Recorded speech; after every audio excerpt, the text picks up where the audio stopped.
Everyone, welcome to the Change, Grow and Transform series designed to help move you further forward in your journey. If you've seen my YouTube page already, you'll know that I've had a couple of these Change, Grow and Transform series. But in May, we're looking at different topics designed to not only help you develop your awareness and some key skills that can move you in the direction of more happiness, peace, abundance and prosperity, but actually shift you so that you start to transform your life. Applying these practices every day. This should take this series between 10 and 30 minutes every day, maybe in the morning. I release the videos at 6 o'clock at night, so you've got the evening or the next morning in which to connect with the information. When it gets to the journal part, write down the journal questions and then spend some time reflecting. If you want to have a deeper session with me, I offer a free session coaching work to help you kickstart your journey and look at what your strengths and gifts are already and how we can build on that, as well as moving you away from any challenges and helping you capitalize on all of the tools that currently exist that support us in the journey. So we have, that's the second card I haven't pulled out. So day 13, interestingly, is trusting divine timing. So the affirmation is, I trust the timing of my life. Everything unfolds perfectly for me. Now, sometimes if you find yourself having a response that says no, or you don't even know what divine timing is, or whether or not you can trust it, and whether there's more going on, or what to believe in the first place, all of that's okay. But when you start to say an affirmation, you open yourself up to the possibility that actually some things that are there for you that you've been waiting for can start to come in. We move out of the lower states of anxiety, anger, fear, and anything that's holding us back and start to consider other possibilities. And when we open our hearts and our mind to wider possibilities, we can allow divine timing to then do its job. When should something happen and how? Who knows? Most of that is outside of our control, as I have definitely learned over the years.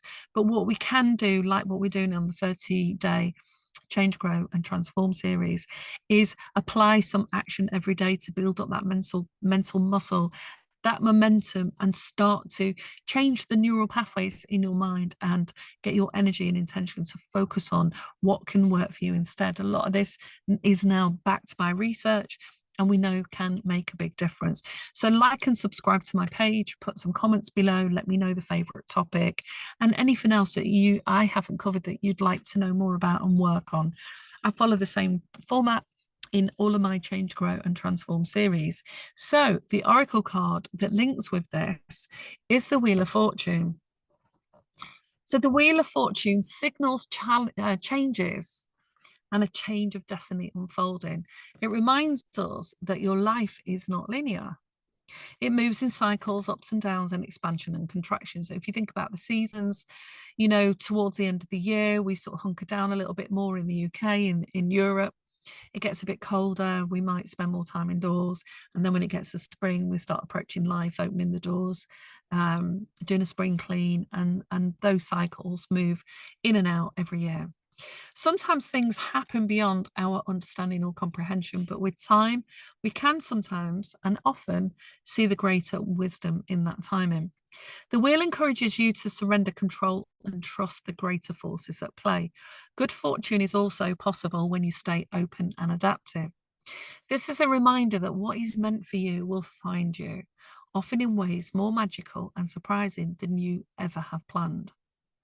Sometimes the hardest thing to trust is that things will unfold exactly as they should. Today, the Wheel of Fortune reminds us of that we trust divine timing, we can relax, and instead of fighting.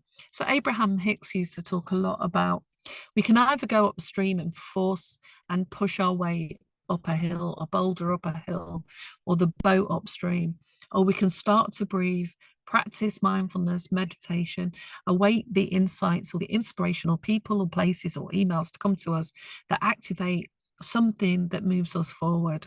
And that can take some getting used to. And we don't want to wait until we're at a place of burnout because we keep pushing too hard. We keep hustling rather than allowing flow to become more and more a central feature in our life, for it to become who we are. Okay, so the Wheel of Fortune reminds us to trust that divine timing, relax into life instead of fighting it. You're always guided, even when things seem uncertain. And I'm not talking about spirituality in general or any religion, but there is life beyond the life that we see, that our 5D brain can comprehend or our senses can attune to. So if there's nothing to stop you trusting that there's something bigger than you that's helping you in the best way move forward and align with a life that works much better for you. So today's practice is about surrendering the need to control everything and choosing to trust that the universe is conspiring in your favor. So the mental health tip is a trust affirmation. Every time you feel impatience or fear today, silently affirm, I trust the timing of my life. I trust the timing of my life. Record it on your phone. Record some of these on the phone. Record all the affirmations that you want to have access to, that you can keep playing over and over. And the yoga move that goes with that is the supine twist. Okay. So you can Google that, find out more about that. And the book recommendation is The Universe Has Your Back by Gabriel Bernstein. And the song is Let It Be by the Beatles. So now for the journal prompts. Before I go there, like and subscribe to my page and leave any comments about any of the topics, what they mean to you, and what you're noticing in terms of your life shifting, growing, and changing. So the journal prompts is, where in my life am I being asked to trust more deeply? How does it feel to loosen my grip and allow life to unfold? What surprises or gifts have come from trusting the unknown in the past? Okay, I'll see you next time.